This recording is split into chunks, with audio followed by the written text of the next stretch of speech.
You know, Yeah. you have to say in America that there are only two sure things in life: death and taxes. I had to add the 4 letters as a third one.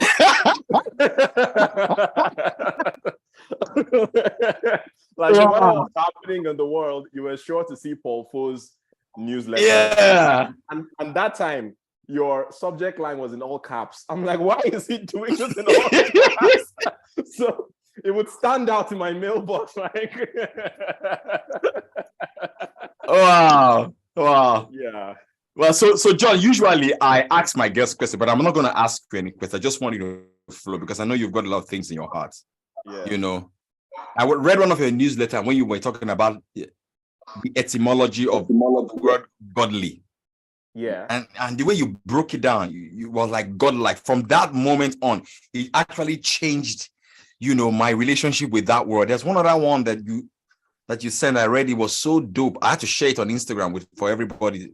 It was when we were talking about some words, language. Yeah. I can't remember that one, but that was very, very profound as well. Yeah.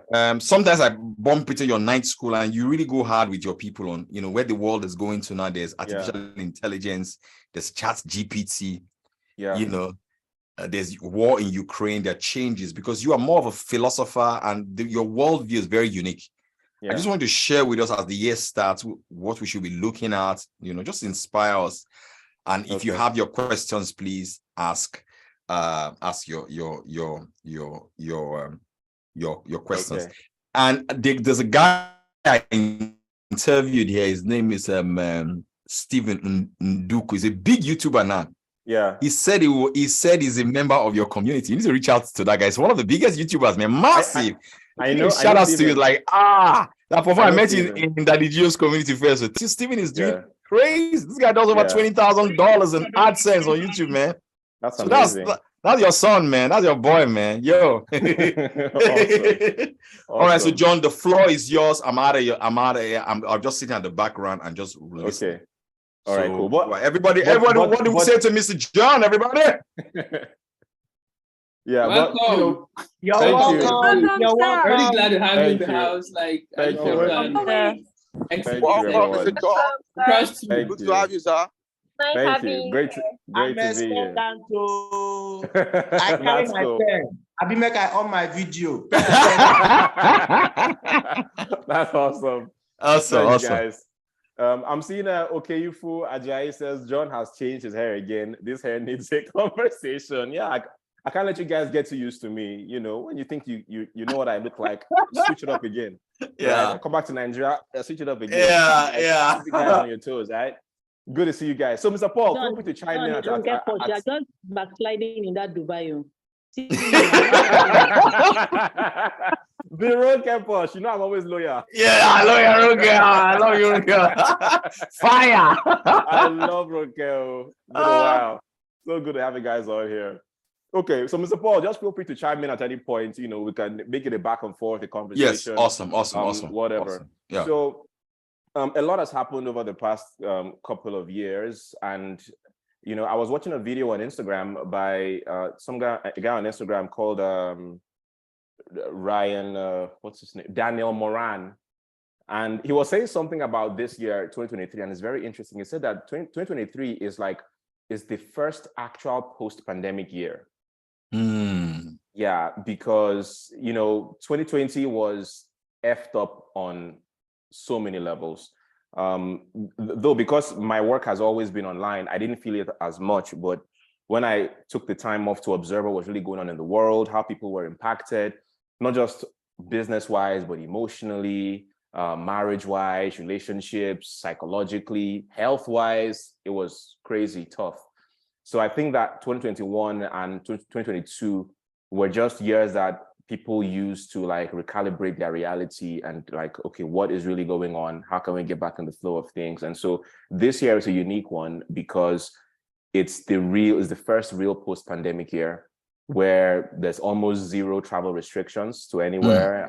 Businesses are picking up again. So there's just so much that everyone can use as a comeback year in 2023. So things you were not able to do in 2021 and 22, this is your year. And I think it's ominous that it's like now in this era that a tool I'll come to that. Like Chat GPT is coming out Mhm. because I tell people, my community, that you have no excuse anymore as a creative to not do.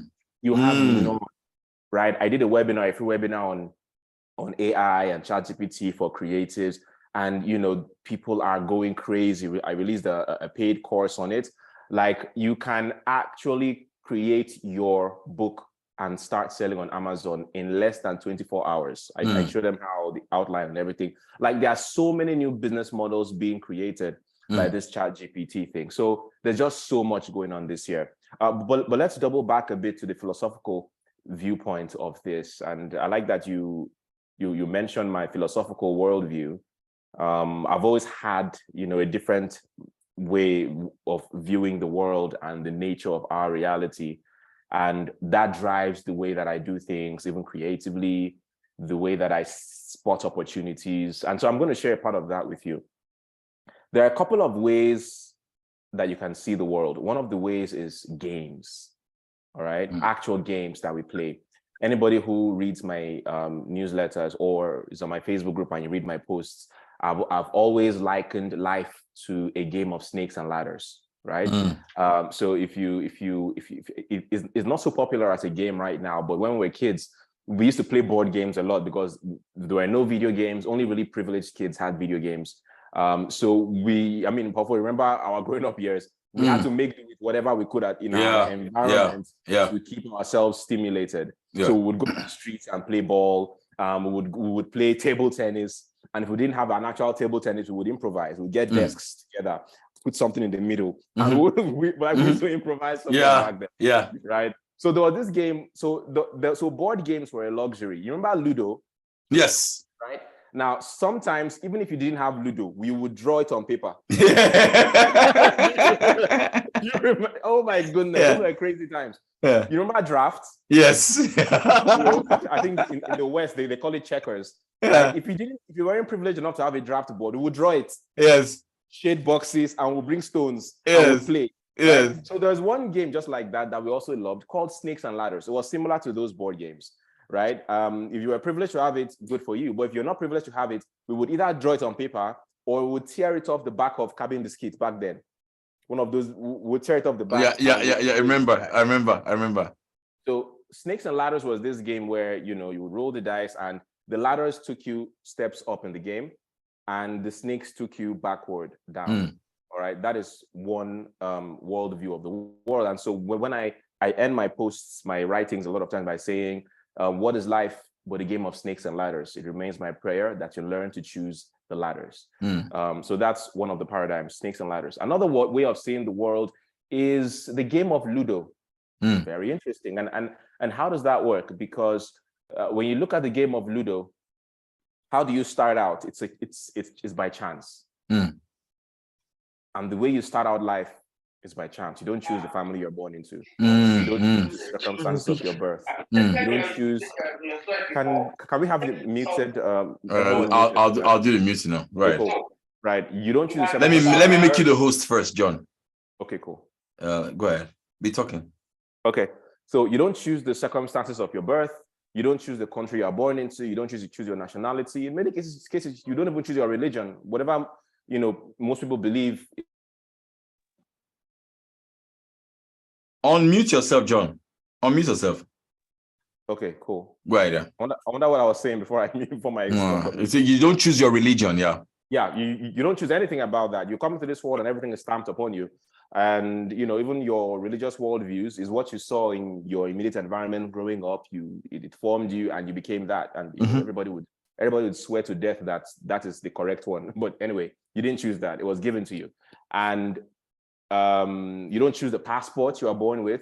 So that is all chance. So you don't choose whether you are born into the royal family, in Buckingham Palace. You don't choose whether you are born into a war zone, say in the Democratic Republic of Congo. It's all by a roll of the dice. But as soon as you are thrown out into the world, like all the pieces start out inside their enclosures, right? That is you before you gain consciousness. And then the first roll of the dice, once sometimes you keep on trying. Sometimes you wait a while before you get a 6. That shows how in life, some people start out early, some people start out late. That's what Ludo teaches us. But once you come out, everybody needs to now apply their wit. Have you played Ludo and somebody who is able to score sixes is not able to play his advantage of a six as smart as somebody who has just one? Sometimes you play Ludo and you get like 2-1.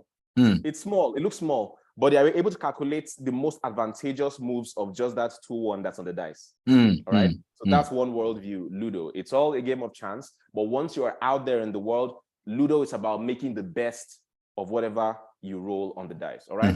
But perhaps the most important worldview regarding games that it's in my mind right now is the game of chess. And to be very honest, full disclosure, I don't know how to play chess. I'm ashamed to say it. At my old age, I don't know how. It's one of my. It annoys me to even say it, but I understand the basic rules.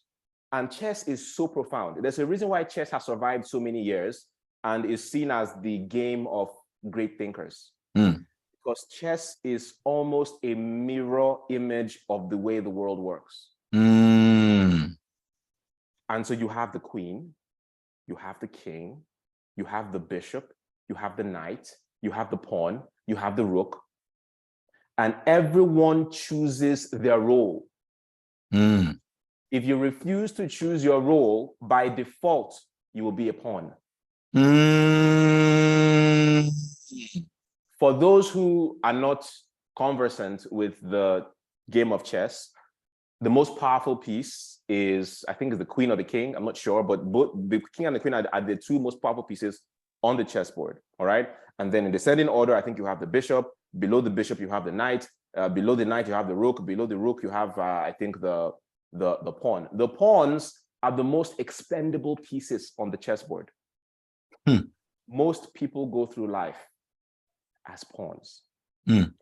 And so when you look out into the world, you look at the king and the queen, and it is given to the king and the queen the authority to create order in this world. And there is no moral way of creating order. All ways are acceptable. If a war needs to happen somewhere, it's going to happen for whatever they determine is the greater good. It is up to you to see the chessboard and determine where your place is. Understand the tools of the king, the queen, even the bishop, and even the knights.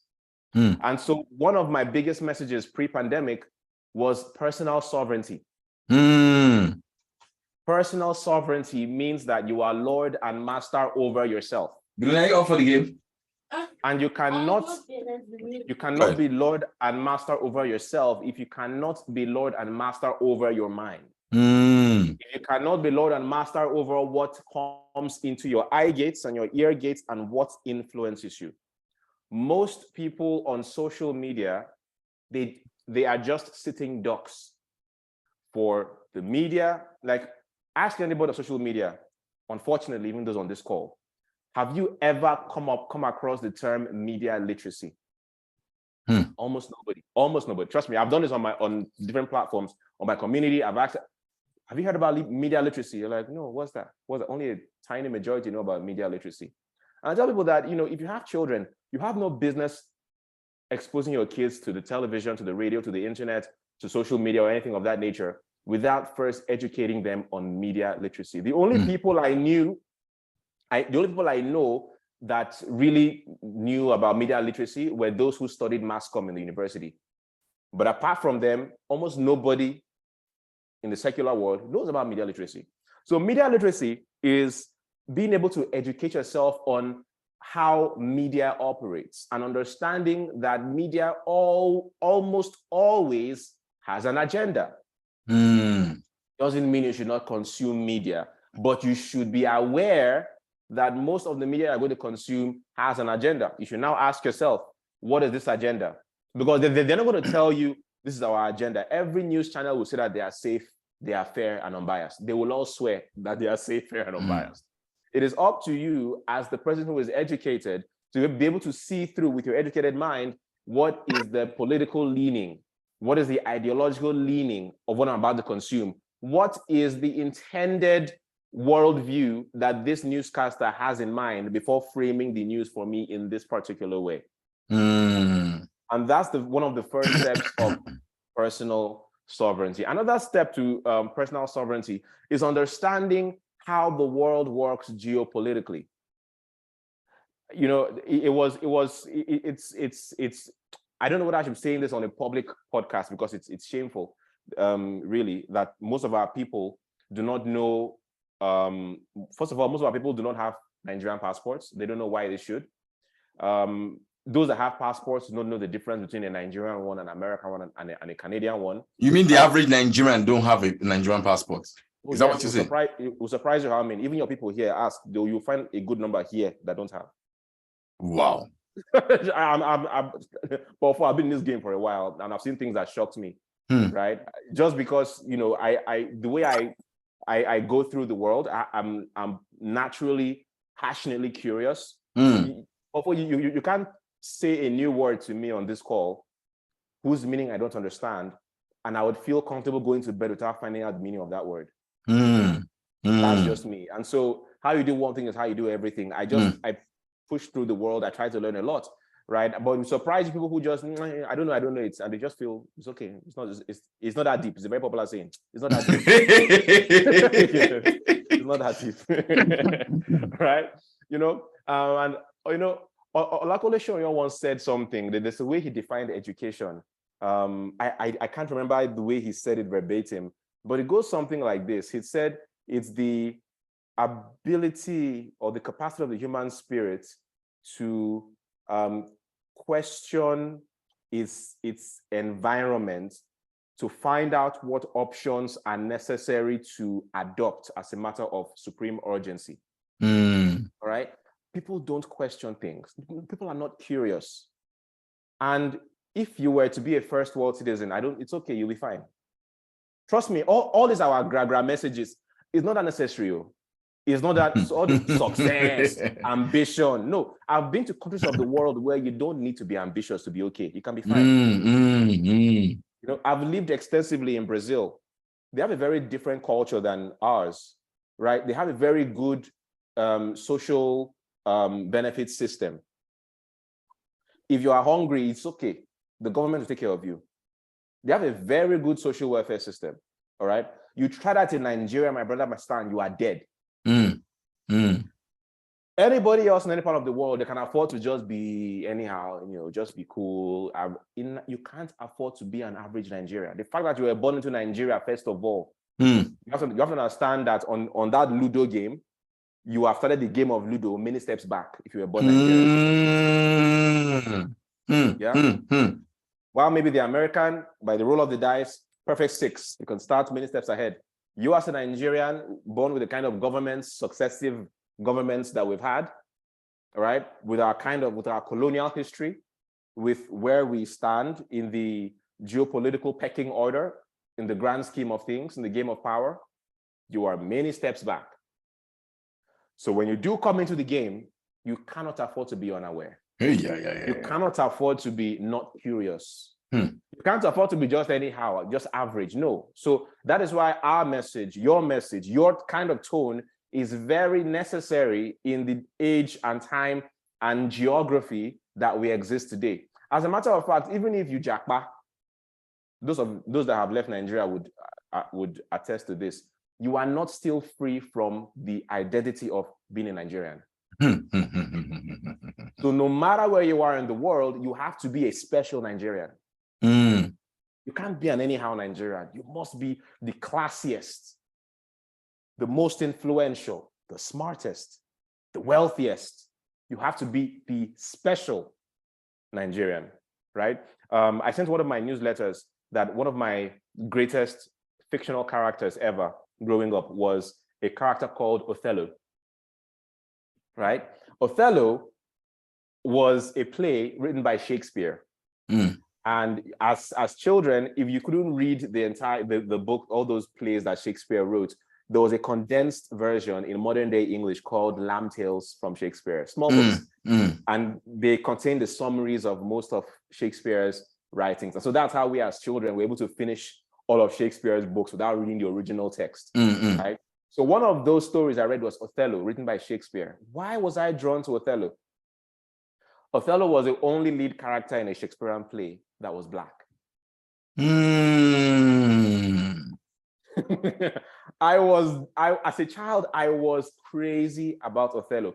It didn't matter to me that the story was a tragedy. It ended in a tragedy. He committed suicide, you know. I think almost all of Shakespeare's stories ends up in suicide. Right? This guy, yeah. Somebody said, yeah. So, but it didn't matter to me that Othello's story ended in a suicide. I was transfixed because Othello, according to the story, I think was originally a slave, who through his valor proved himself in the Roman army, and he rose to become one of the most respected generals in the Roman army. So for a Black person in that time to attain such a level of respect, prominence, and honor, and dignity and prominence, I was like, wow, you know. And this was me as a child. I read all about our colonial history, about slavery, and I was like, someone from it didn't even matter that the story was fictional, but the fact that Shakespeare wrote it out that way. Othello is the archetype of the extraordinary Nigerian out there in the world. Whether you find yourself in Nigeria or outside Nigeria, you have to be extraordinary. So when people look at you, first of all, you're Black. Second of all, maybe you're Nigerian. They're looking for other indicators. And you have to demonstrate that you're not that kind of Nigerian. It's got to be clear. You're like, I mean, I won't say too much because this is a video that's going to go out there in public and all that. But if you're a Black person and you've been to countries where they are predominantly white, you know what the first impression is until you prove differently. First thing they assume, if you're in maybe a 5-star establishment, do you work here? Because in all these countries, who does the worst jobs? Africans. So when you step in there, you've got to show up different from the way you speak. One of the things that they say that shouldn't be a compliment but says something is when you speak so profound and they're like, wow, you don't sound Nigerian. So, excuse me, how do Nigerians sound? Oh my goodness. I didn't encounter that before. Yeah. You don't sound Nigerian. Like, excuse me, say that again for the cameras. Say that again. Oh my goodness. I'm gonna call Black Lives Matter right now. Oh my goodness. Okay. So anyway, we've got to be extraordinary as Nigerians, as Africans. While I was still in Nigeria, I hated that label when we say people of color. I hated that. It was when I left Nigeria and I could observe the reality outside of an all-Black nation that I'd be like, oh, I see, I get it. I see why people say those things. I get it, right? So it's very important to be the extraordinary Nigerian, be the Othello, be that person amongst, an all Caucasian society, and you're the one Black person, but when they look at you, it's just excellence, and it's a wonder. They just keep staring because they haven't seen that many Black people with that aura before, right? Yeah. That's got to be you, the extraordinary African, be the Othello. So segue it into technology. You cannot, as a Nigerian or an African, you cannot be the last person to learn these things.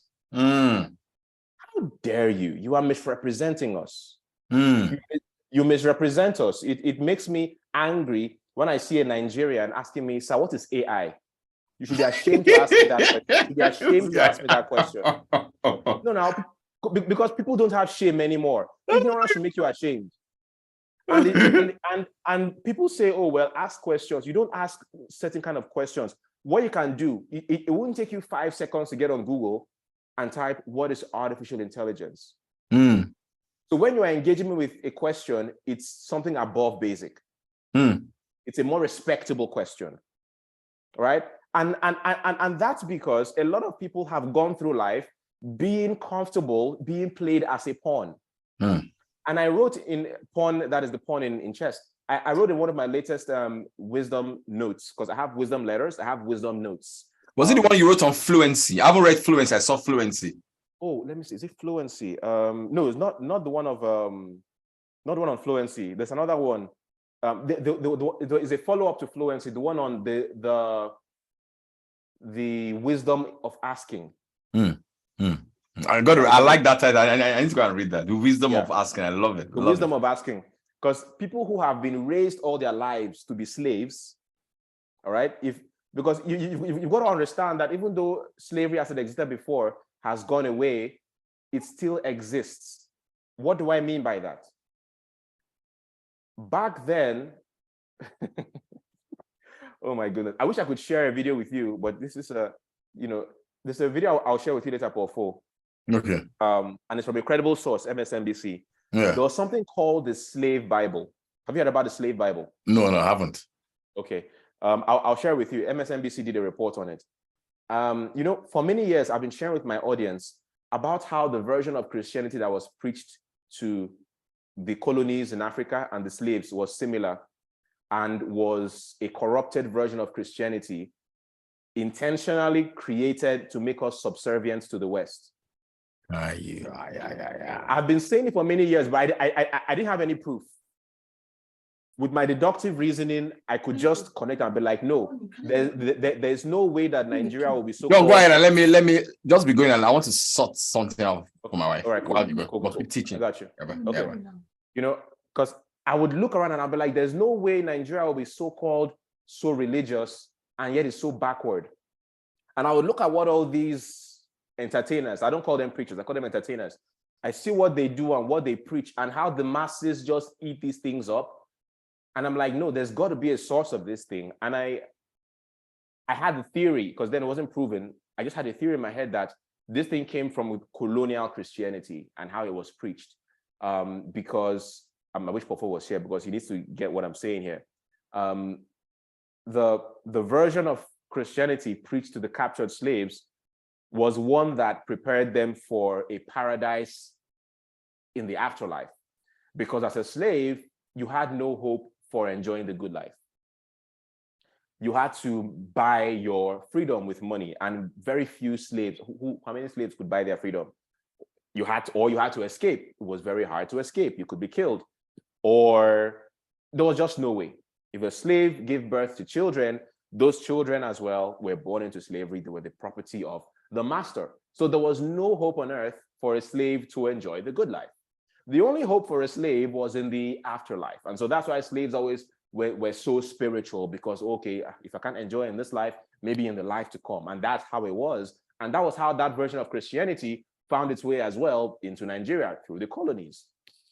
And so a lot of Nigerians started out their brand of religion through thinking about the afterlife. So while those slave masters convinced the captured slaves and the colonies to chase a heaven in the sky, they themselves were capturing the wealth of the earth. That's slavery, but that's all the physical slavery. What I'm trying to bring out here is the mental slavery, where if a slave gave birth to a child, that slavery was inherited by that child. That condition of slavery, that status of slavery was passed down to the child. And that's how it is in the world today. When you're born into a family that is poor and that practices poverty, if you read my wisdom letters, I talk about what my definition of poverty is. Not being financially broke. No, poverty is a system. Poverty is a philosophy. Poverty is an institution. Poverty is state government. It's its own institution. And so it has its way of operating. It has its own culture.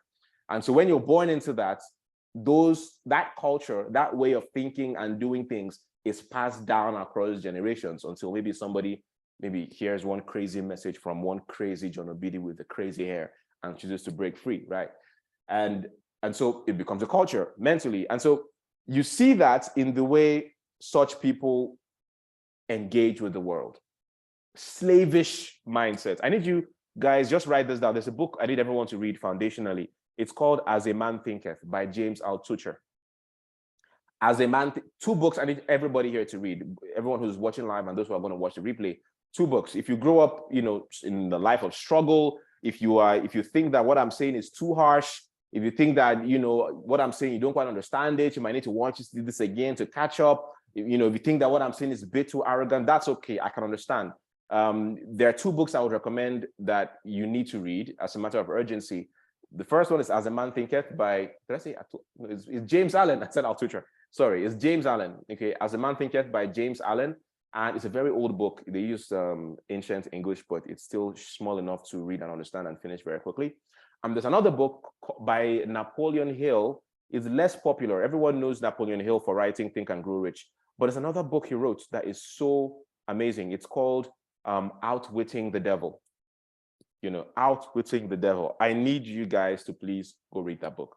But if you can get the audio version of Outwitting the Devil, because they dramatized it a little bit. So Outwitting the Devil, let me give you a little primer for those who have never been into that book. It shows it's about Napoleon Hill and his conversations with the devil, but do not get too mystical about it. It was not an actual devil. He was just using that play, the format of a play, to highlight certain philosophies and help us understand the systems of the world, and how people are born into those prisons ideologically. Okay, so it's not that he was actually talking with the devil. No, it's figurative mostly. But you need to go through that book to properly understand what I'm saying. So what brought me to all of this is in how people ask questions, how people engage with the world with such slavish dispositions and such slavish mentalities. And if you grow up in Nigeria, it's a lot worse, because in Nigeria, you have this huge disparity between the rich and the poor, and how a lot of rich people use their wealth to oppress people that don't have, and how those that are oppressed also accept the oppression and are always behaving with this, help me, sir, help her. But you see somebody doing a giveaway on Instagram and you see all of them, boom, in the comment section, acting like slavish. But you can understand where that comes from. But even when you engage with the world, you cannot engage with that slavish mind. You come to me and say, sir, what is AI? That is a slavish question.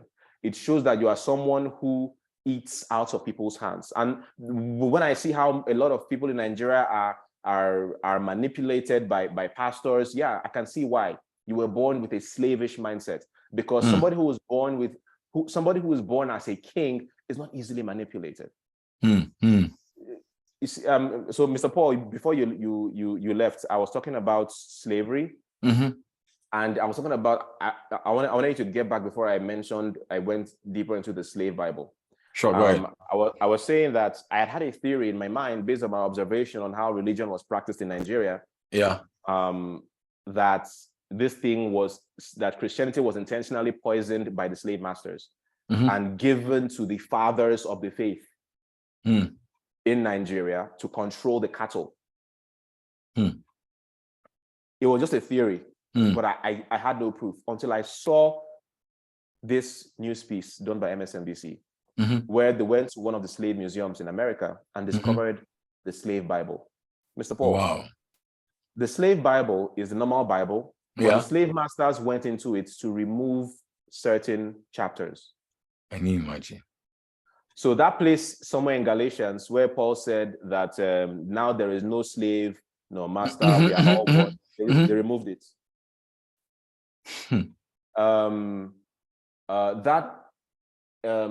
That whole narrative of Moses going to confront Pharaoh, let my people go, was removed. Can you imagine?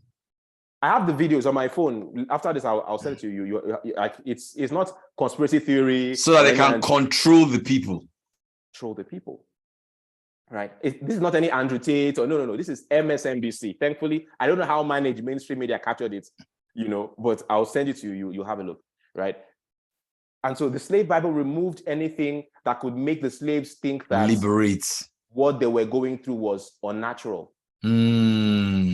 But they left in verses there that said, slaves, obey your masters. Come on now. That was the slave Bible. But to them, it wasn't called the slave Bible, it was just called the Bible. But you see, even after the so-called freedom, the mindset had been formed. right? So when maybe if you want to wax biblical, when we say we wrestle not against flesh and blood, meaning we wrestle not against physical oppression, but against what? Spiritual wickedness in high places. Those things are just imaginations. Casting down every what? Imagination. Come on now. Thoughts. These are thoughts. These are imaginations. These are things you grew up hearing your parents say. These are things you grew up seeing your parents practice. If you saw your parents begging, you will see it as okay to beg. If you saw your parents acting slavishly through life, you see it as okay. If you grew up in a house where landlord was pursuing you, you see it, as normal. As an acceptable standard. So like when your friends, what do you say? Now landlord pursue me, but there's some people to whom that is a taboo. What? So I recommended 2 books for your audience here: As a Man Thinketh by James Allen, and the second one was Outwitting the Devil by Napoleon Hill. That first of all, it helps to provide a cure on a mental level, on a psychological level, on a philosophical level. Before I can start mentioning these higher concepts, because whenever people start asking me questions like, "Oh, so what is AI?" I can understand why they're asking. It's a slavish mind. I grew up as a king.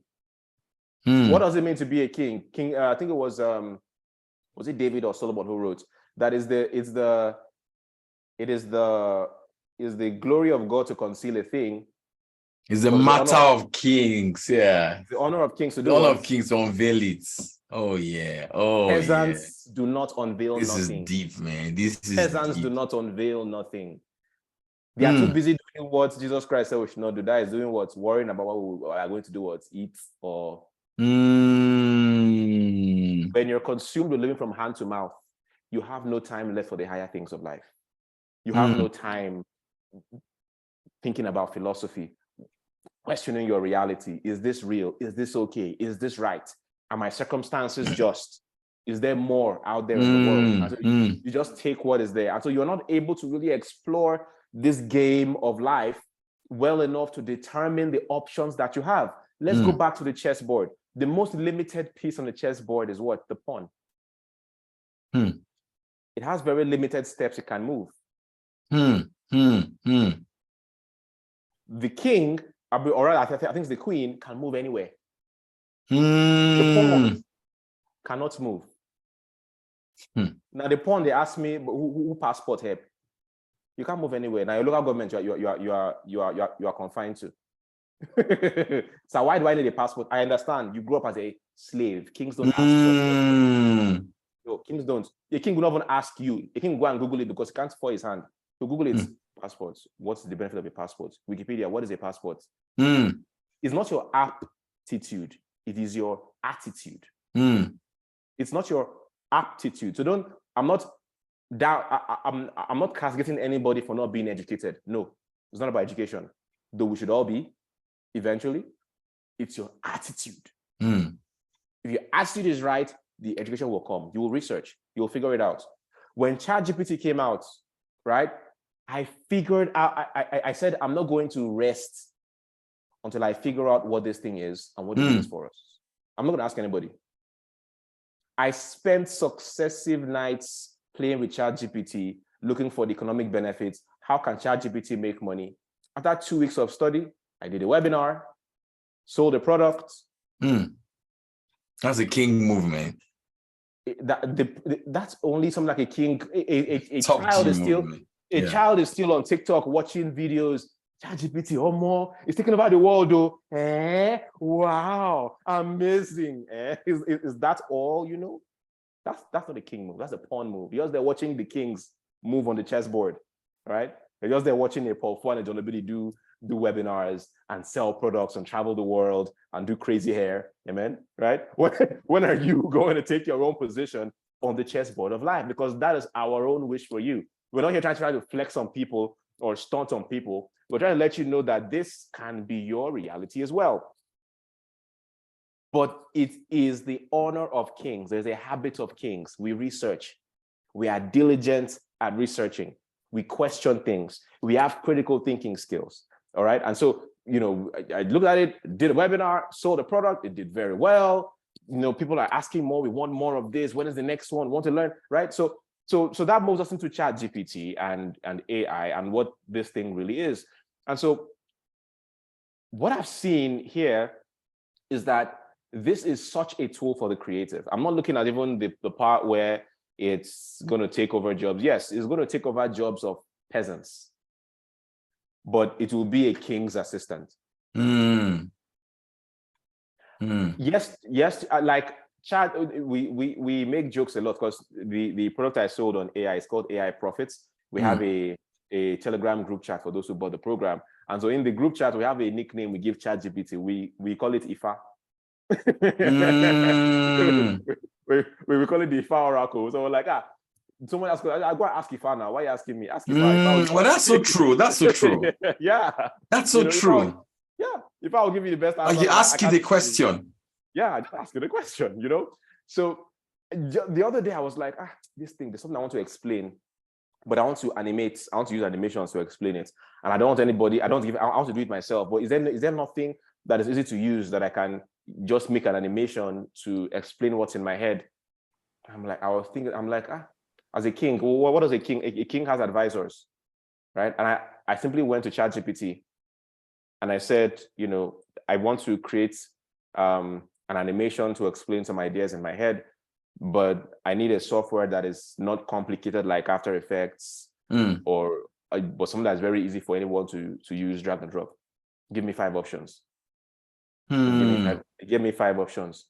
I just went to the first option. So John, quickly before you further, that means that in this era, our ability to ask questions, quality questions, is very, very critical. Of course it is. They said you ask what you don't receive. Why? You ask and miss. People don't know how to ask questions. I say, sir, what is, you don't know that when you ask wrongly, you burn relationships because people see you as a burden, as a waste of time. Don't ask me, sir, what is AI? Go and figure out what AI is, then ask me a higher question like, okay, how can I, what are the ways I can use AI in my business? Sometimes even provide context. Say, okay, I've checked out some AI thing. I've tried this. How can I expand on this? Because even when you're talking to ChatGPT, that's the mentality. Give it some context. Yes. Give it some context. Yeah. All right. So powerful. Sometimes I take a passage that I see online, tell ChatGPT, summarize this. It summarizes it. And I was okay, what is this thing trying to say? It to tell me, it's trying to explain the importance of this. Okay, give me a unique article based on this idea in the style of a New York Times best-selling author. Can you imagine? And it gives me back. People that complain about ChatGPT, they say that, it sounds robotic, sounds academic. You do not receive because you don't know how to ask. That's the way to ask, So it gives me that. Sometimes even, I remember when I was trying to write one of my newsletter episodes, and I was thinking, I said I can't remember which of them, but usually I like to tell stories. But there's something I was trying to teach, and I didn't have a story at hand. And I told ChatGPT, I'm trying to tell people the benefits of honoring their path. Find me 5 stories in Roman mythology. Can you imagine? This is so powerful. Find me 5 stories in Roman or Greek mythology that drive this point home. It went to work. It gave me this Odysseus, this one, Hercules, this one, this one.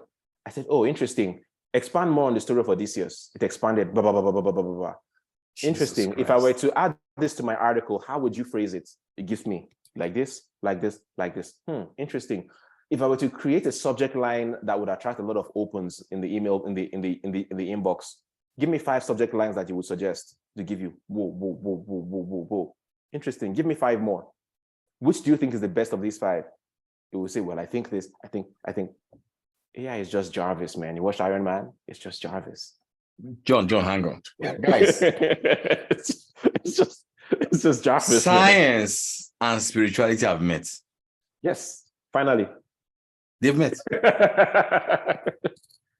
Jesus said, ask and it shall be given unto you. He went further to say, for everyone that asketh receives. Is that what you are saying? Yeah, it is. That means a kid from Ajegunle, Gundu Waterside in Port Harcourt, with a phone, with internet, with chat GPT, can make a good living. Yeah. I don't know that whether you, because whenever I'm on your platform, aside just talking about philosophy and stuff, I like to give actionable value, and some money spinners that are actually reserved for members of my course. Sure, but I don't mind dropping them for your people. Please drop, I beg, drop. So there's some crazy stuff going on in my on my paid group right now with what I taught them on AI and how to make money with AI profits. It's madness. It's amazing. So all these things were used to generate content. People don't realize how it can actually be monetized. But here's the thing that people can do right now. You can go to Amazon right now. There's something called Amazon KDP. KDP means Kindle Direct Publishing. Yes. And if you're Nigerians, there's been so many courses being sold in the Nigerian into the marketing space on Amazon, KDP, how to make money from it. But so far, almost nobody is teaching how to use AI. So what they do is that they go to purchase royalty-free books, PLR. PLR means private label rights, I think. And so it's books that have been pre-written that you can buy the license to put your name on it and publish as your own.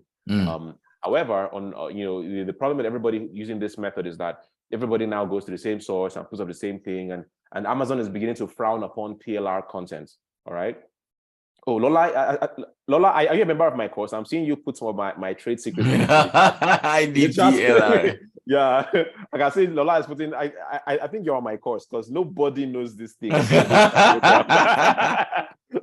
This shows that you are inside the inner caucus. Well done. She said I was there. Awesome. Yeah, because that she put there is a trade secret, a huge one. Yeah. Okay, so but the problem is everyone goes to the same source and they are just putting out the same thing. But here's the thing now with AI. You can take a book that has been written.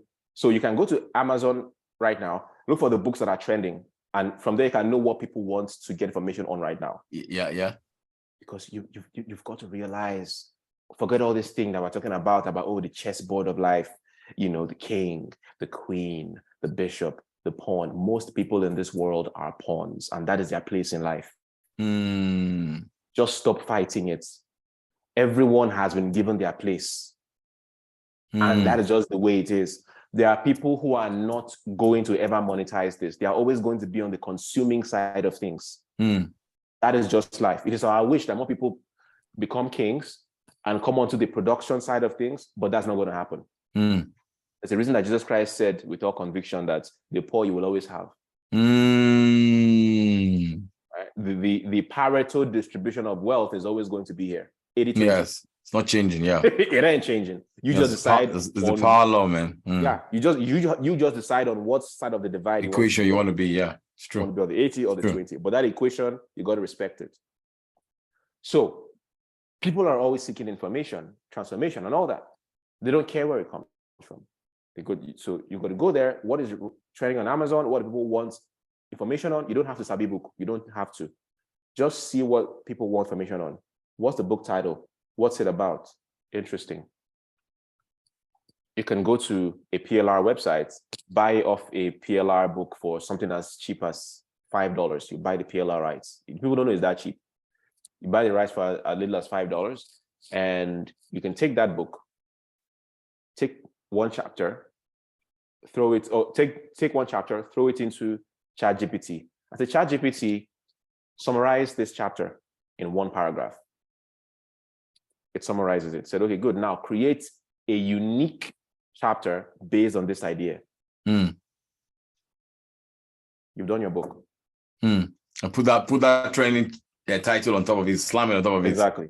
Yeah. Now, let's move on. Another thing that helps to sell a book is what? Is the cover image. I taught my course people, Lola and Co, the inner caucus, how to use an AI image generation tool called Midjourney to create your own images from scratch. Mr. Paul, you remember on my Facebook group, whenever I put out a post, one of the things that helps my posts to trend on Facebook is the image I use. Yes, yeah, the images you use, yeah. That image before AI, that getting the right image will take me hours because I'm such a perfectionist. Because I need an image that tells the story. So when I say critical thinking, I need to see someone like maybe in this pose or looking at a chessboard. But the problem is that when you go to royalty-free websites, you are at the mercy of the creativity of the photographer that contributed photos to that website. Like the one I use is Pixabay and Unsplash, those two websites. So I would go to that and I would look for somebody looking, contemplative, looking meditative or thinking, so I can take that image and use it as, but it's hard to find someone depicting exactly what you are saying. And then AI came with AI image generation. You can just go to a tool. My favorite tool is Midjourney. Midjourney. That's the one I use. Mid, M-A-D. Yeah, mid, M-I-D. No, M-I-D, like middle. M-I-D, okay. M-I-D, mid, and then journey. One word together, Midjourney. Okay. Yeah. Wow. So I have a Midjourney subscription, and I'll go on Midjourney and just type, give me a realistic photograph of an elderly Black man looking thoughtfully at a chessboard, and it would draw it for me in 30 seconds. Ooh. So if you look at my most recent post, if you check my Telegram channel and the posts I'm putting out there, the images there are done by AI, Mr. Paul. Wow. I'm checking it now. So this year, my writing has improved because I know that there are no more limits. AI can give me exactly the scenario I want. And I don't have to worry about copyright issues because the image is mine. But John, I need you to also zero in on the fact that yes, there's AI, but it doesn't stop you from doing the critical thinking yourself. Oh, yes. Yes, of course. Putting your unique voice in that. Yes, because again, I had to tell AI what I wanted. I had to be very specific.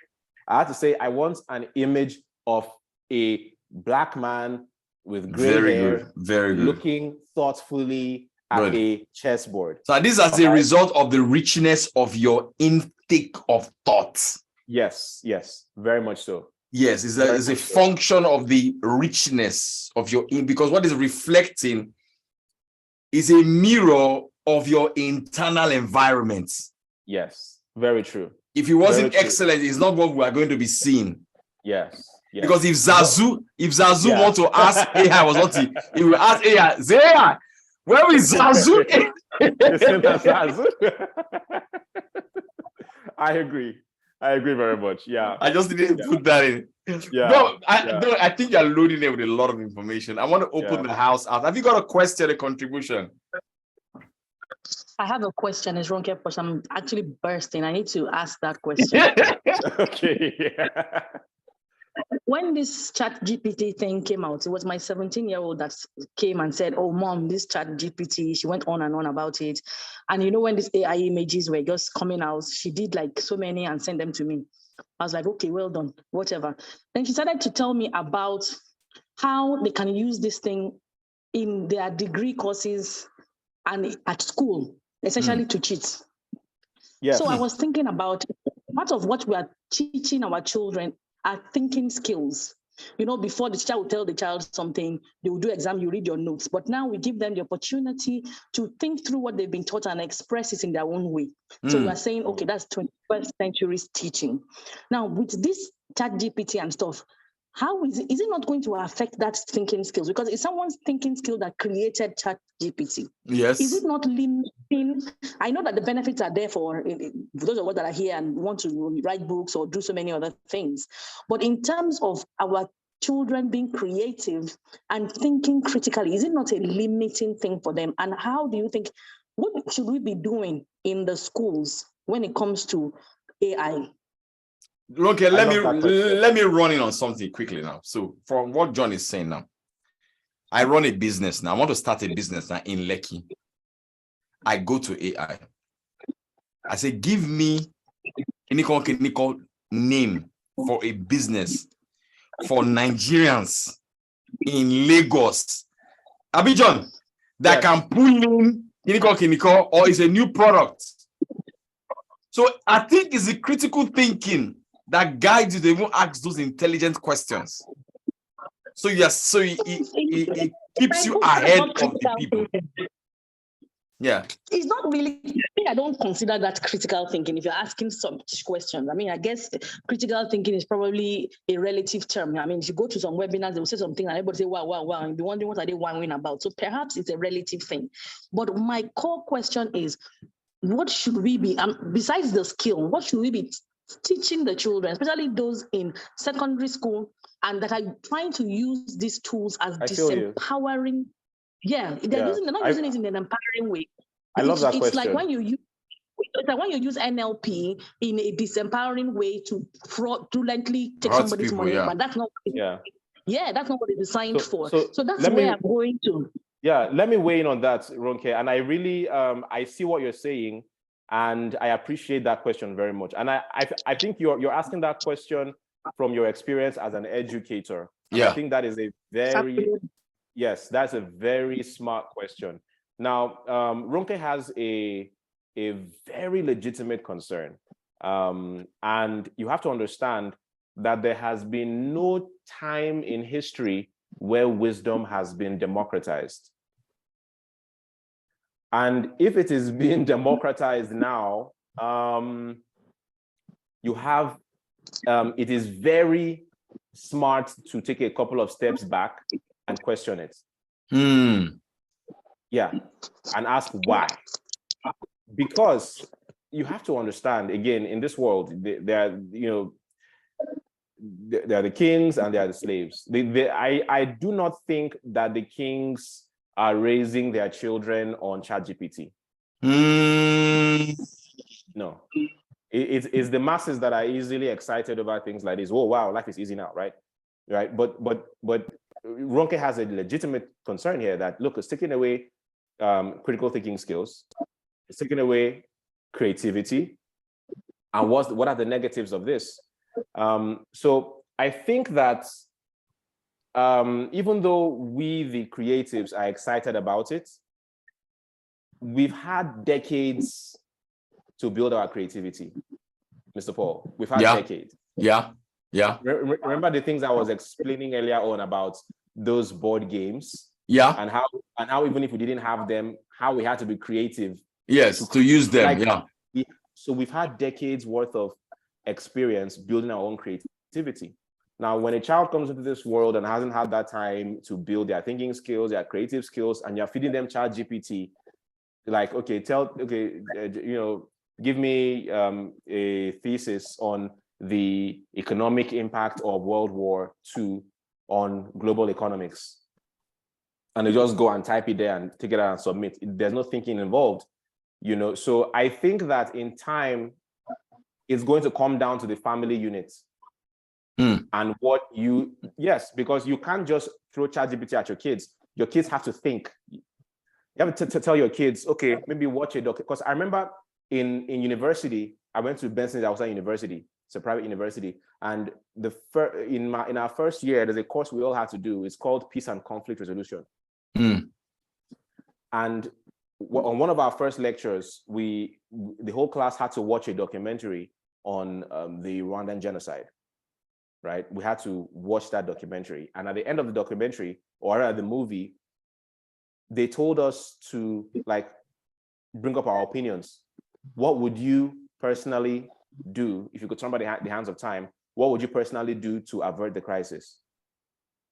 Or now this has happened, what would you personally do in order to bring about peace and reconciliation?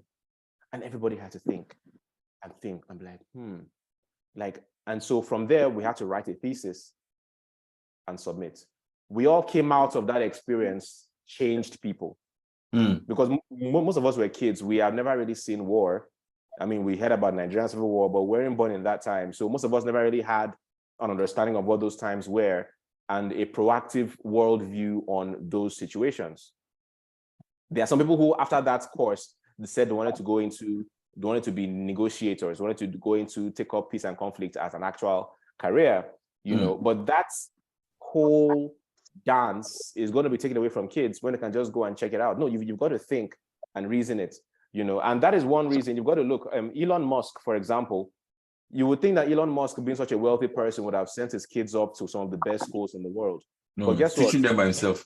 Elon Musk could not find a school that could match what he wanted to teach his kids. That's how it's not school. Wait till they teach them. What are you teaching them? What is it that you are teaching them? That there's no single school that has the curriculum. He had to create the school by himself. Yeah. Design the curriculum and then hire teachers who could teach that curriculum to the kids. And so some of his rich friends in Silicon Valley now send their kids to that school. That's cool, yes. Right. So amongst those things, they are probably going to be teaching them how to use their creative thinking, because ChatGPT that we're all crazy about was created by someone. And so for our kids, even though ChatGPT is there, there has to be a time of maybe even controlled supervision over how they use ChatGPT. Kind of like you can't watch TV from this time to this time. The same thing with AI. You shouldn't use AI to do this. Yes, it can do it, but the more you rely on this, the more it takes away from you. Right? Fantastic. I remember when in primary school, they used to make us do this mathematical drills with our minds. This plus this times this. When we could use calculators, said no, we want to make you quick-minded. All right, 1,347 times 258. What do you think? Run the drills in our heads. They didn't spoil us with calculators. And you know, you hear some things from the school of the poor. Again, if you read my writings, what I mean by the school of the poor, you know, the indoctrination of the masses. You know, they come out and say, "Oh, school na scam." You know, back in school, we did quadratic equations, and I have never seen, I've never used it for one day in real life. That is not a smart thing to say, because if you look at life is mathematics, man. The game of life is predicated on math and science and many other aspects of life. I've written some articles explaining how science is life.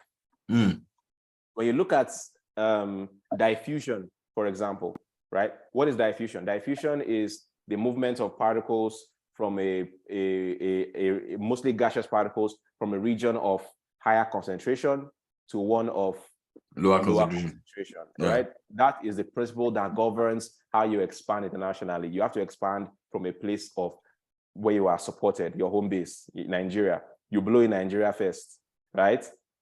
Higher concentration, and then you go to a place of lower concentration. The Burna Boys have to be big in Nigeria first. Wizkid, Davido, right? They have to be big. Davido, for example, people didn't know this, but Davido had actually been a musician before in the US. It didn't work. It didn't work. He came to Nigeria, blew up, and now he's big over there. Diffusion.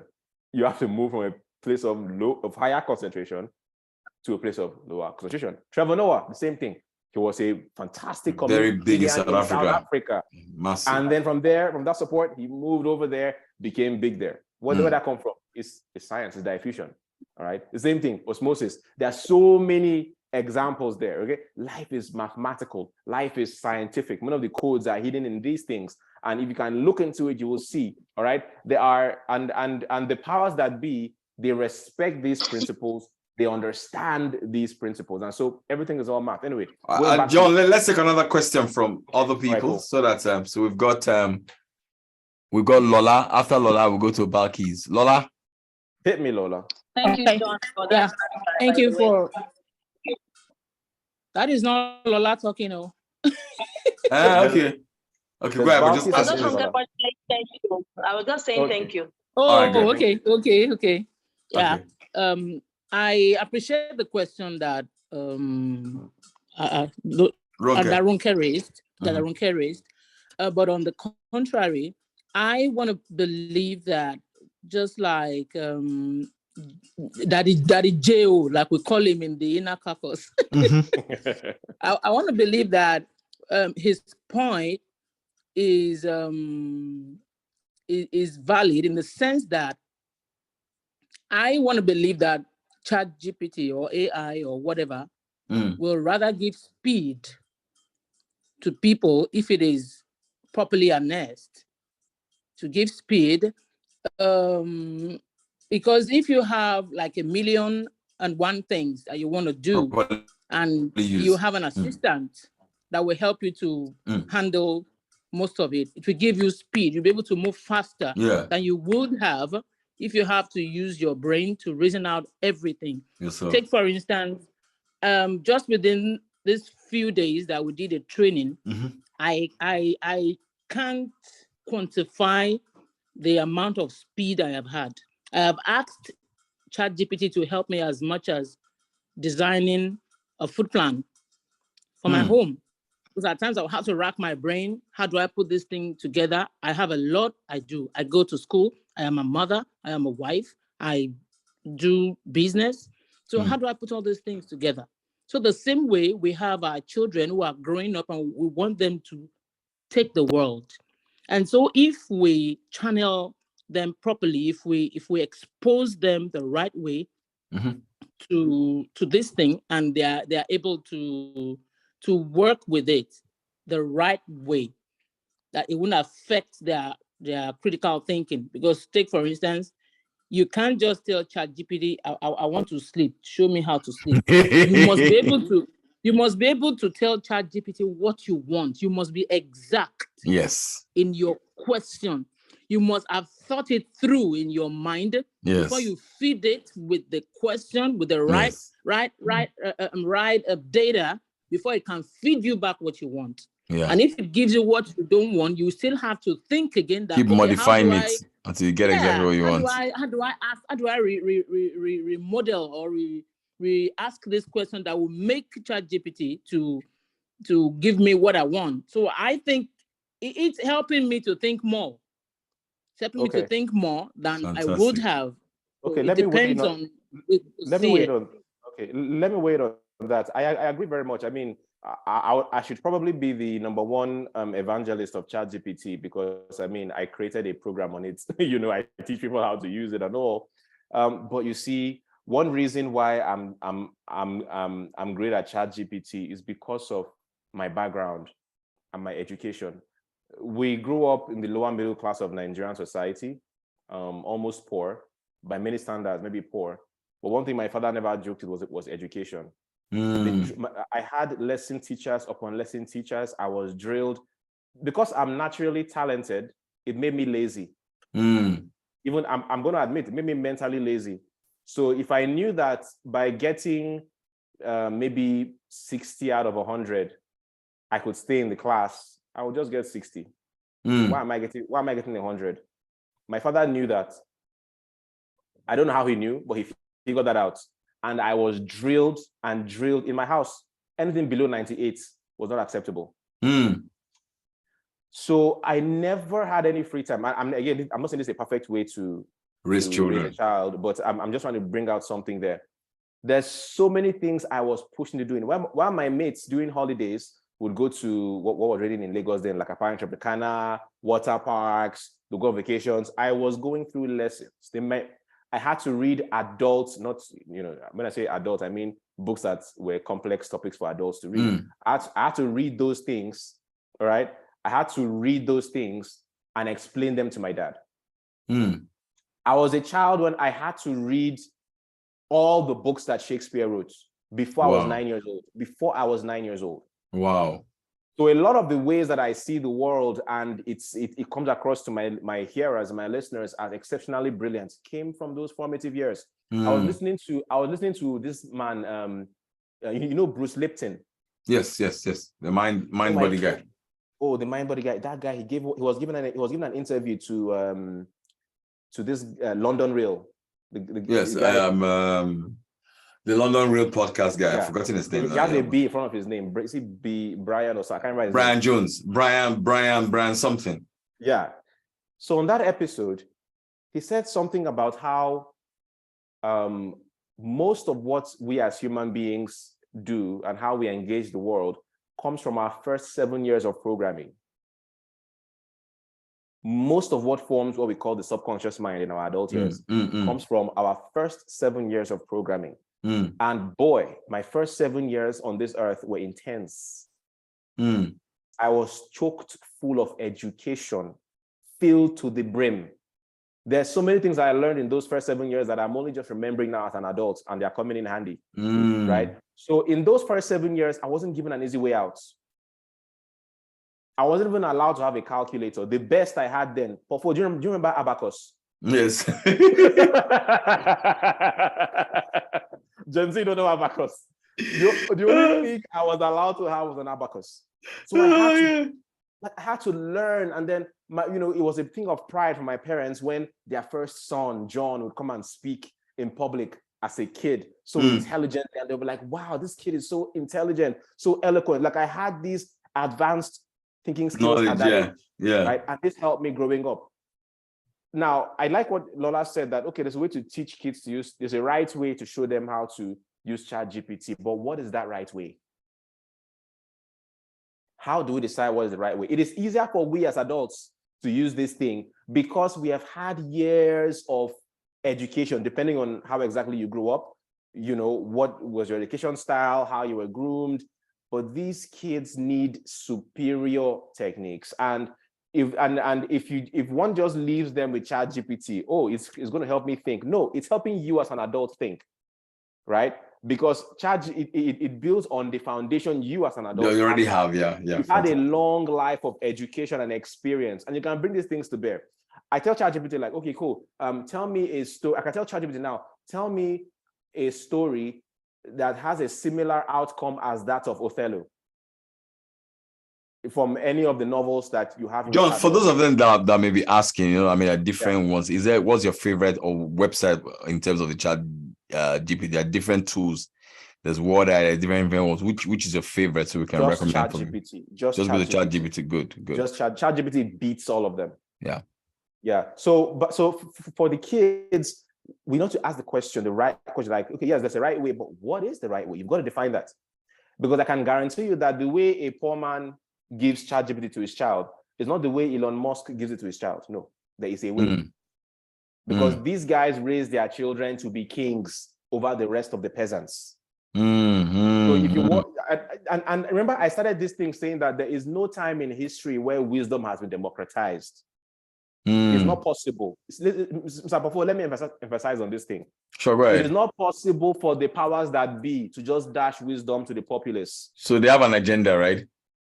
Yes. And it has got to be us to figure out what it is. How does the rich man educate his child on ChatGPT? There's something I wanted to write about, all right? Thank you. I like what Roque put in the comments. She said they don't expose their children to smartphones and the internet like poor people do. I like that. And that is very true. Mr. Paul, there's something I was going to write about, but I haven't had the time to write about. It's called the Prometheus effect. And, I gave it that name.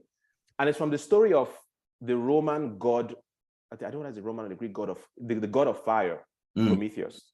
Now, who was Prometheus? Prometheus was a god. But they called him the god of fire, even though he did not invent fire. I was very curious, like, why do you call someone a god of fire when he did not invent fire? But this is the story of Prometheus and why the story is important to us. Now, only the gods had access to fire. Mankind did not have access to fire at some point in history. Well, this is the mythology. None that is real, the mythology. Mankind didn't have fire. With the Dark Ages, man didn't have fire. But fire was reserved for the gods. Prometheus was trying to be a savior. So, he as a god was allowed to use fire, but he stole fire from the gods and gave it to man. He stole fire from the gods and gave it to man. And mankind, in demonstrating thanks to Prometheus, named him the god of fire. But guess what? The elder god, the king of the gods, Zeus, found out about what Prometheus had done. And so Prometheus was chained for all of eternity. And his punishment was to be chained there, and an eagle or some kind of a bird would come and be eating his liver every day, to eat his liver and to grow back continuously for all of eternity. That was his punishment. He was there for so many years until, by luck, somehow Hercules found him, killed the bird and freed him, but he had suffered there for so many years. All right. So what is the Prometheus effect? The gods, and when I say the gods, I mean human beings. All right. Human beings who live on earth as gods. They are not allowed to give fire to the peasants, or else there's a punishment. If they give you anything that looks like, if they give you fire, they'll be punished. And when I say fire, I mean power to become like them. They are giving it to you freely. Ask deeper questions. Why? Why? Are you that benevolent? Why? Why is ChatGPT free? All right. I appreciate it. I teach how to use it. But you've got to use that fire with caution. You've got to use that fire with caution. All right, John, let's ask one more question and then we'll call this class. Okay. Ask your question. Yeah. Thank you, Mr. Paul. Thank you, Mr. John Obidi. Thank you, for clarification's sake, I've heard about I've read a couple of your charts for so many times, but in my mind, I never thought of you as being very young. I still chatted Lola about that this evening. Like, he's so young, and I'm like, wow, okay. My question is. But he has an old mind.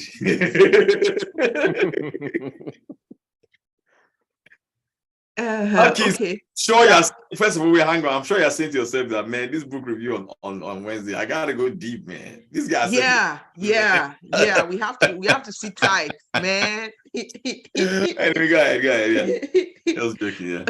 Okay, so when Lola was talking to me about ChatGPT, as she was talking, usually when we talk together, we usually have our computers or something on hand, because when you talk, before the person finished talking, you must find out what the person is talking about. You can't be behind. Yeah. So when she was talking about it, I'm like, this thing, she was explaining. I said that she got to know about the class late, so she couldn't tell me about it. Usually we drag each other into most of the things we do. So if she's going somewhere, she drags me. If I'm going somewhere, I drag her. So we always do that. So when I was talking to my 15-year-old son about it, he just tapped me on the shoulder and said, "Mommy, you're coming up." And I looked at him like, "You already know about this thing?" He said, "Yes, what do you think?" "It's old." I'm like, "It's old? It's just started." "Yeah, Mommy, it's already old. New ones are already coming out." And I now looked at him and said, "What do you mean new ones are already coming out? He's just 15. And I know that the school in the US, they have a lot of ways to, because most times they submit their assignments online. So they have a way of screening how the things they use, how the answers they submit.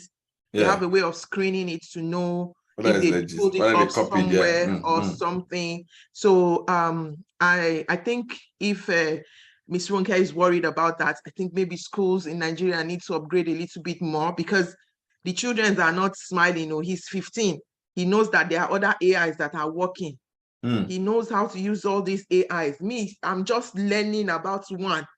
And he's already telling me, "Oh no, Mommy, you're coming up. You're coming up." So it's something that we cannot stop them from knowing. It's better we let them know it, but also, get to let them know the reason why they don't need to use it now. They already know about it, even if they are not talking about it. Yeah. They already know a lot of things that we don't even know. Yeah. Awesome. Yeah. All right, KK. Okay. Please, KK, don't mind. Just give me a second, darling. Please, KK is my person. I just wanted to respond to that lady. I think Balkis. I didn't see the name. It's Balkis. The one the person spoke now. Yes. Balkis, so I do get what you're saying about your son. That one of the apps or the tools that they use to search is Turnitin. They use it to, even when I'm doing a psychology master's, they use it to check what we write. So if you're plagiarizing, they will know that you've plagiarized. That's not where I'm talking about. I'm talking about primary school children. They are aware of this thing. Little children are aware of these things. So my own is that when we are creatives, I'm a creative. I think I have books that I use to create my thoughts, because I like my things to be different. My problem now is when young children, as young as primary school children, are not able to think or solve problems. They can't solve everyday problems. They're reliant. It's very unattractive for me when somebody, if I go to buy something and they want to give me change, they have to check the calculator all the time. To me, I'm already thinking somebody that is dumb blonde. I believe that it's getting worse. It's getting worse when everything you have to go to a gadget. So when you have true life issues, how do you think critically to solve your problem? Because I believe that all the answers to our problems resides in the human heart, not in an AI tool. Where is the place of reasoning that God has given us? Even the Bible says we should study to show ourselves approved. But we are depending solely. Don't get me wrong. I love AI. I'm already using it too. I get it. But I know that I'm somebody that's just like John. My father sat us down. It was scripture. I know scripture in English. I know it in Yoruba. He made us to learn so many things, to read books. So my library in my home, I have 4 libraries. I have over 1,000 books, and I read them. I'm addicted to reading. I'm addicted to YouTube. Even the one that John told us many years ago, think this thing, he like think it. I already have it.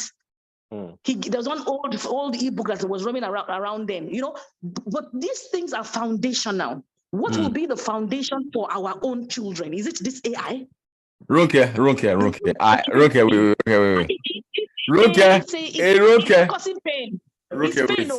wait. This is where you go say we're not going to answer that question yesterday. I want you to turn this into a video, put it on the internet. You know, please. This is a serious matter you brought up. So, John, you don't start while I I see that. Okay, go ahead. Okay, hi. Good evening. And they're funny enough, John, they're all educators. Okay. You're educators. Yeah, so we teach our people. But I'm going to veer off the line about the matter. Yes. And okay. I also talk about the fact that will this replace some of your jobs? So go ahead and speak. I mean, technology is amazing, to be honest. But there's always the human element, which I think is critical. And we must, like John said, don't sit behind. Don't wait for people to tell you about it. Be at the forefront of it. I mean, even if it's replacing us, we should be the ones that are telling people about it and sort of guiding them in that path. But I'm going to move away, to be honest, from this conversation. John always amazes me. I follow him on Instagram and on Facebook. And of course, if I read all his letters, you know, there's something that you said, John, that I thought was really critical, especially for, I mean, some of us are not as young anymore, but we still have young minds. And the times where I sort of find myself in that space where I'm wondering, what's the point? And so it would be great if you could share with us, or share with me, if nobody else wants to hear, what are some of the YouTube channels that you listen to? You have shared 2 books with us already. I have both books and I will read them again. To read them from John's point of view this time around, hopefully. But just what are the sort of things that you use to renew your mind to help you understand the fact that, look, it might not always be the way you want it to be, but just being in that zone where, you know, you can pull up something and say, you know what, I'm in this zone right now. Let me pull up something to just change my way of thinking and renew my mind and get me back on track. So if you could just share maybe 2 or 3 other resources, that would be fantastic. Yeah, that's a very good question. So your resource. Yeah, I like that question. And my choice of resources comes down to a very a matter I take very seriously, and it's called identity. Right? Identity. And that's why when I was talking about those games that mirror models of the world, I talked about Ludo, I talked about Snakes and Ladders, I talked about chess. How a king renews his mind is different from the way a pawn or a commoner renews their mind. How a commoner grieves is not the same way a king grieves, right? A commoner will go and grieve in the comment section of Instablog. Hey, it's what's then do me. Yeah, that's your identity. Kings don't do that. When a commoner wants to be educated, they have where they go. When a king wants to be educated, he has where he goes to. But first of all, you have to realize that, especially for those who were not born into that identity, if it's something that you had to work, if it's an identity that you had to work to achieve, you have to remind yourself of that identity every single day. You have to have things around you that remind yourself of that identity. You know, I always tell Paul Fo that, you know, one of the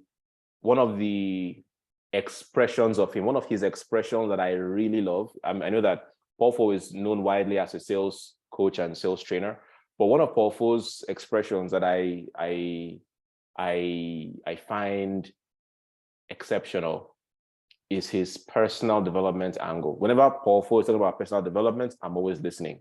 There's one thing that Paul Fo said years ago that he does. I think I brought him on my community to speak to my people.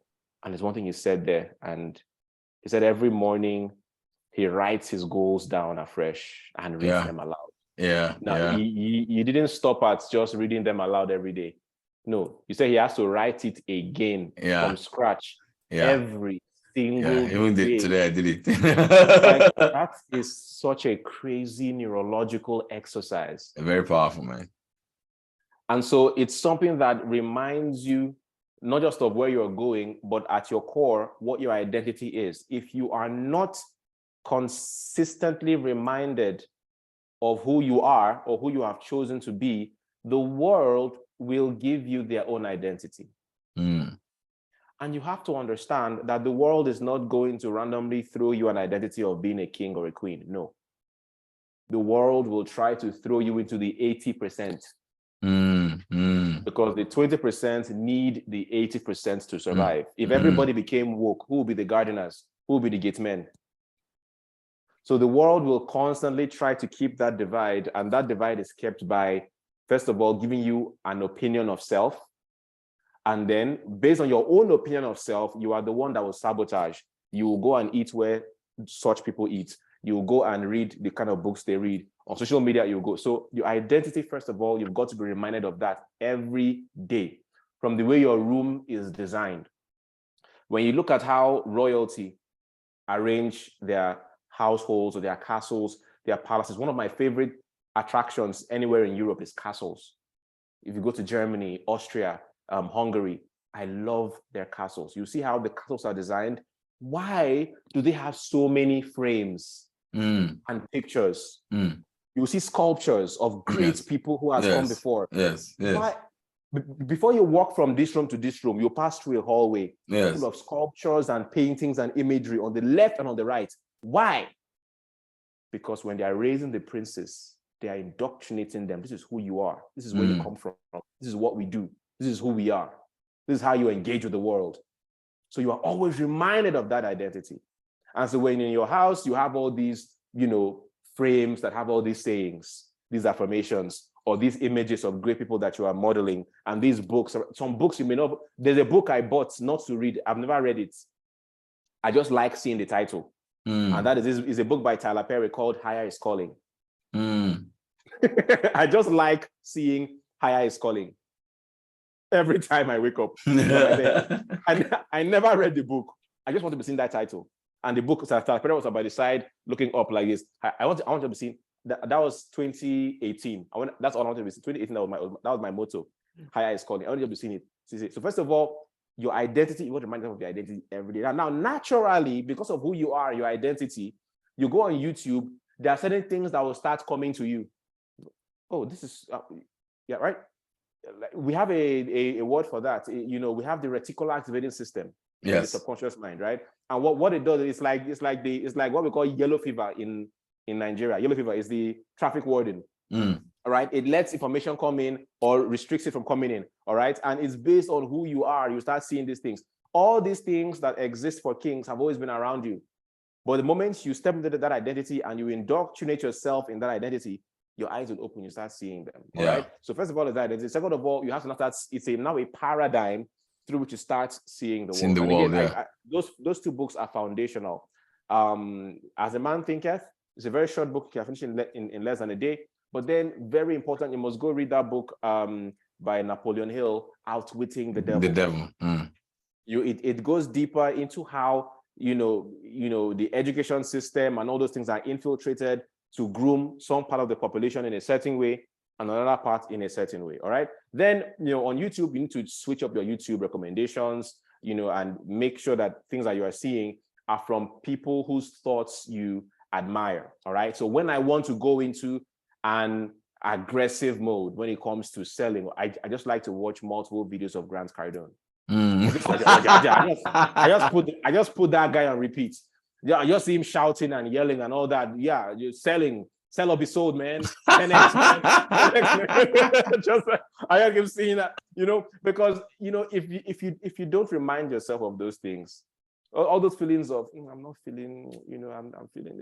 He would tell you, come on, man, you don't do what you feel like. You do what you're supposed to do. Or Eric Thompson. Or Eric Thomas. Eric Thomas, yeah. Unless you have to want it as much as you want to breathe. Yeah. You gotta want this mode, man.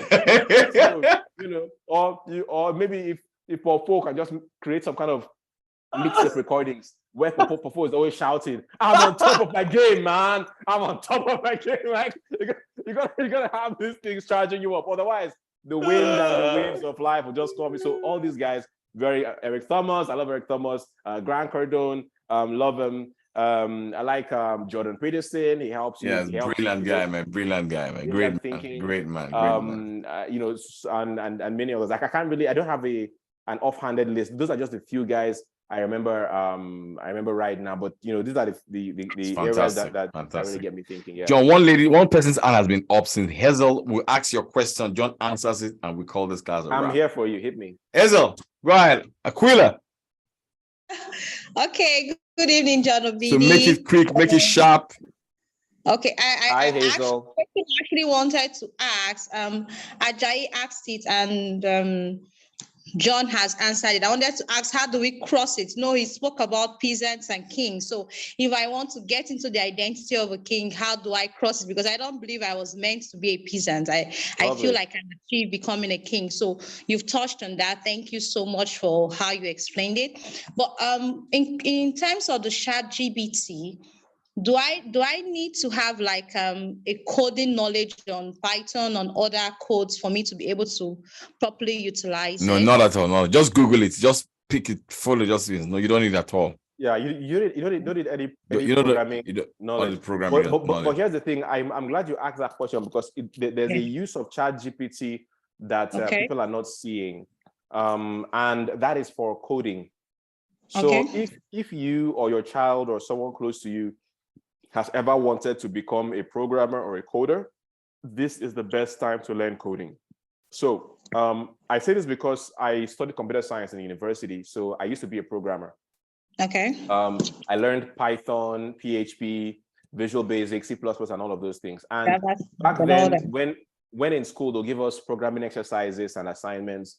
One of the websites we used to go to was Stack Overflow. So, we'll go to Stack Overflow, and maybe when our code is not working right, or there's one part of the code we need to plug in to make the whole thing work, we'll go to Stack Overflow, and we usually always had an answer there, but not all the time. It was based on, you would ask a question on Stack Overflow, and programmers from all over the world would answer you and help you out, like Reddit. But now, people have not realized that ChatGPT can write code.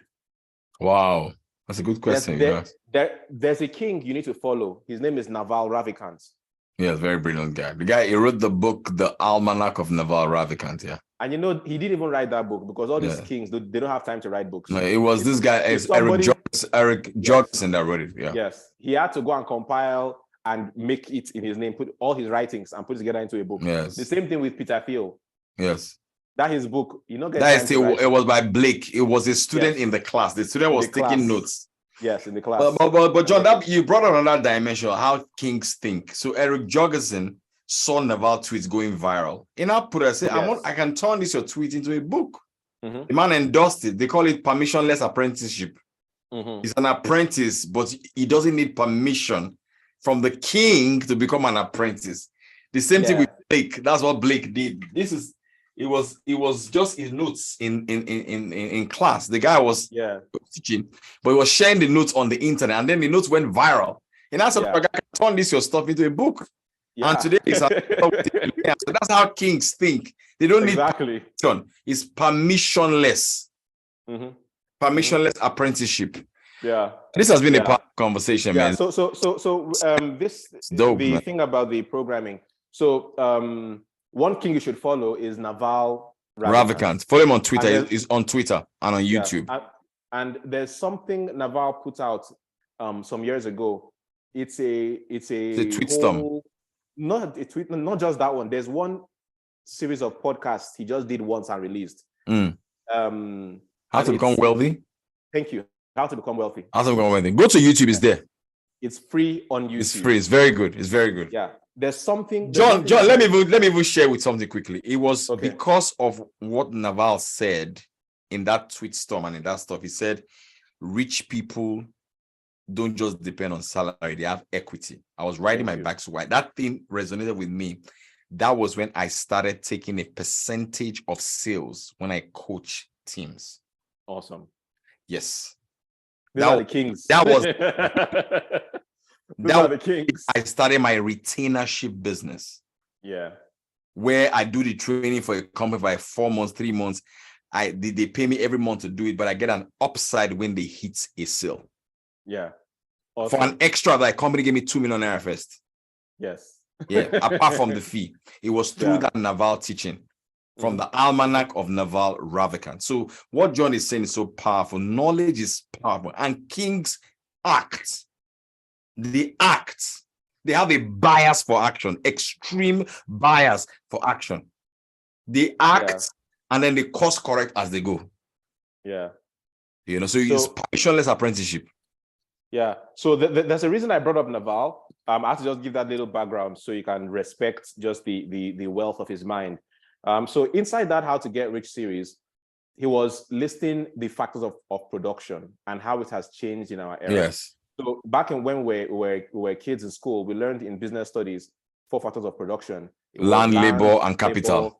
Capital and entrepreneur. Yes. Naval said now it's code, media, and I don't conceive that in that, bro. Awesome. Media, and what that thing that when you are sleeping, code is working for you. Thank you. Thank you. I love it. Thinking a lot. It was very powerful. Mr. Paul, so what is the factor of production you are using right now? I'm using media. Amazing. I'm using media. So anybody can use it now. But yes, here is the other factor of production that used to have a high barrier of entry, and it was what? Code. Code, yes, it was. And now there's even a no-code movement now. John, wait. John, don't even go far. I know of a guy on Twitter, right? Mm-hmm. He made $300,000 last year. Small boy. Do you know his business? He teaches people how to use Notion. Imagine that. Guys, do I tell you guys about Notion? Do I tell you guys about Notion? There you go. Hello, guys. Answer me now, guys. Do I always talk about Notion, that app? Yeah. That Notion.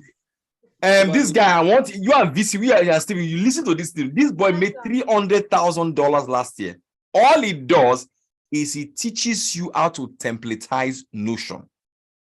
And Notion is no code. He made $300,000. And what he did also is also in connection with Naval's book. One of the laws in that Peter Thiel's book is he calls it the power law. He said in the power law, like this class is powerful. He said in the power law, he said don't do plenty things in the power law. You start with one thing, you concentrate your energy on that thing. That's the power law. He said, John talks about, is it diffusion now? When he said that it starts from an area of concentration before it moves out. But people, they've not concentrated, they begin to spread themselves too thin. Yeah. This is powerful. We should do a secret of this class. Having a little or minimal impact when you act out that way. Powerful. John, I don't know if you have like a product that can help them. Yeah, but there's a reason I brought up Naval. I've not still landed that reason I brought up Naval. Sure, go ahead, yeah. Right? So one of the things Naval, I'm taking it step by step so I can land on Hazel's thing about code. Sure. So he mentioned the new factors of production. So if business books were to be rewritten for our time, they would rewrite those factors of production. And he mentioned code, media, and some other things, right? Now, we are using media right now, but that one, code has had a high barrier of entry for a long time because programmers, you have to learn programming, you have to be good, or when you're hiring programmers, you got to pay a lot of money.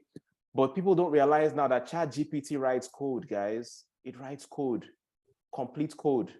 So if you've ever thought that you would like to learn programming, this is the time. And here's why. Let me make it full circle for you. When I was learning programming a couple of decades ago, right? We used to use this Stack Overflow to get code snippets. So let's say we are designing a calculator and I can do the on and off button. I can do 1+1, but I don't know how to do multiplication on my calculator app. I would go to Stack Overflow and ask programmers, please, can you guys give me code that I can add to my program that can help me do multiplications? And coders from India, from Pakistan, they would contribute free of charge, and you will take it, add it to your code, and then everything works. Now, you can just tell ChatGPT, I'm writing a program in Python to do multiplication on this app, or to create a stock-taking application. Give me a piece of code that helps connect to a database in Notion. And ChatGPT will give you correct working code that you can plug in. So this is the best time to actually learn that. Do you know that even Stack Overflow has banned submissions from ChatGPT? Wow. Because it's threatening them now. The whole essence of ChatGPT was for people that were learning programming to lean on it to get resources to help complete their code. But now ChatGPT is your Stack Overflow, right? So if you ever had an interest in coding, you can do it right now. Just tell ChatGPT, write me a code in Python that connects to a database and shows me the top 3 transactions, whatever. Just tell it to do anything, and it's going to do that for you. All right. So that's my take on code. You don't need to learn how to code, but it can really greatly enhance you if you ever thought of going into coding. Coding is a huge factor of production. One of my companies is called App Canvas. It's a software company that helps people learn how to, that helps people create mobile apps without coding. That's a factor of production that is working for me on the internet while I sleep. That's code. Yeah, that's good. People buy, they're able to use the software and they keep on moving. You can be able to get into that using ChatGPT and AI. It's very powerful, very powerful. And even media too, the barriers to entry of media has dropped.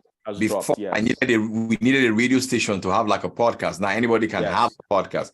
Yes. And now you can actually, determine, look at the ranking of my podcast that was just released. Number 1 in Malaysia as of yesterday. Can you imagine? Yeah, as of yesterday. So there's no limit, guys. There's no limit, guys. Imagine, I mean, it's guys, do you know that there are people that all they write about is about Amazon, nothing else? Yeah. In the internet, you can build your own pond. Jesus. And only you exist in the pond. The guy writes only about Amazon. Yeah. One guy writes only about Apple. One guy writes only about Pokemon. I'm telling you, it's crazy. It's crazy. It's crazy. Yeah. All right, guys. John, do you have like a program where they can sign up or whatever? I don't know, like a class or something. Let me quickly ask. I want to ask a short question. Sorry about that. You don't care push again. I'm sure John is used to me asking question. App Canvas, I bought it. Yes. When you did it, but I didn't know what to do with it. Right. So how is ChatGPT going to help me because I saw your message about it expiring and something like that.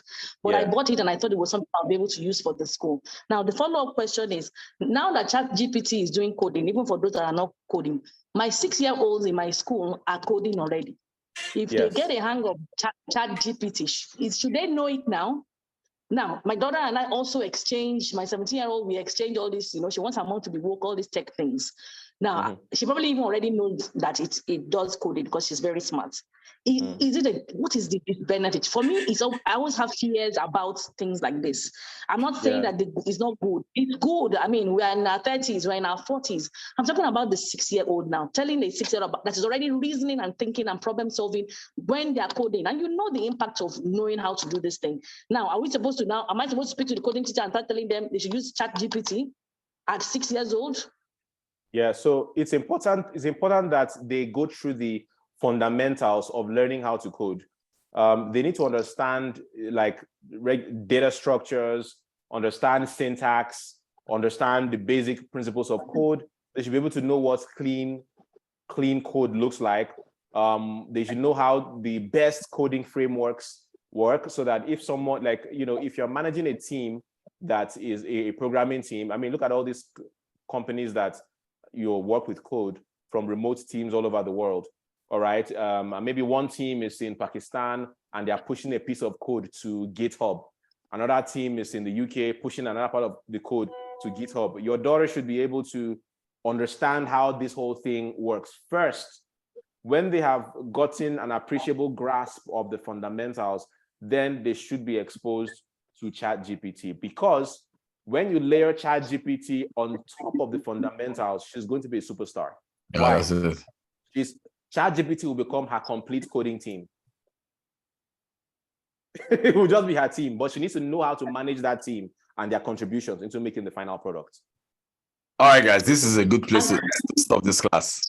All right, thank you. I'm going to play football. Thank you. Thank you so much. John, I don't know, you want to talk about, I'm sure you have 1 or 2 products that we be of benefit to members of the community that they want to get. There's a premium product. I mean, Lola was on it. You know, she's in that private group. So it's called AI Profits. And there we talk about, first of all, the fundamentals of AI for creatives, and 3 business models that you can use to make money with AI. Because, you know, when you look on the internet, people are, you know, using AI to just, you know, play games mostly. They're just talking about, wow, it's amazing. But this thing is monetizable, all right? You can make AI generated images and sell online. People don't know that's possible. It is possible. People are making money from that. You can use that to write books on Amazon. People are making money from that. And there are other business models that AI has that we teach in that course. Lola is a graduate and a current student of that course. And it's just amazing. So it's called AI Profits. And you can get it. There's a URL, I'll put it in the comments. Yeah, put it in the comments. You can have a look at it. It doesn't have a URL, a direct URL, but let me just put it there. Just say.to/AI Profits. So the URL I'm going to put there is going to take you to the free webinar, first of all. And so it's AI workshop. So look at the comments, hsa.to/AI workshop. So it's going to. So guys, save that or click on it and go there. Yeah. So you're going to register for the free workshop. You can watch the replay right now, and then from the replay you can get access to get the actual course. But the replay itself teaches you a lot about ChatGPT and how to use it for your business ends. Wow, this has been a fascinating conversation, man. What do we say to John Obidi, guys? Thank you, John Obidi. It was an awesome session. Thank you. Thank you so much. Danny J.O. I'm mind blown. Thank you. I'm looking really pink. I hope some people took screenshots. Thank you, John Obidi. God bless you. So you guys. So what are you gonna apply this to your business? Who will share one or 2 people? Like immediate application, immediate application. Immediate application. Is your business powered by code or media? What is the immediate application? Who wants to share? What are you going to apply immediately, man? Well, I've started to think about changing my thumbnails on my YouTube channel. That's one thing that it's because I'm a creative. So I'm already thinking of that. Then I have go to vidIQ. It's a very good place to generate good thumbnails. vidIQ. No, but I love the AI looking ones. I used it today on my vidIQ. vidIQ has been integrated with AI now. Yeah, PixArt too is doing it. PixArt, because I pay for that one and they're doing it. So I'm thinking so you can use that of leveraging more All right. of that. Good. Someone else, what did you learn in this class? What are you going to use? Okay, immediately. good evening, everyone. Good evening, everyone. Good evening. Thank you so much. Thank you so much, sir. I'm actually a freelance content writer, and immediately you're the lady in India now.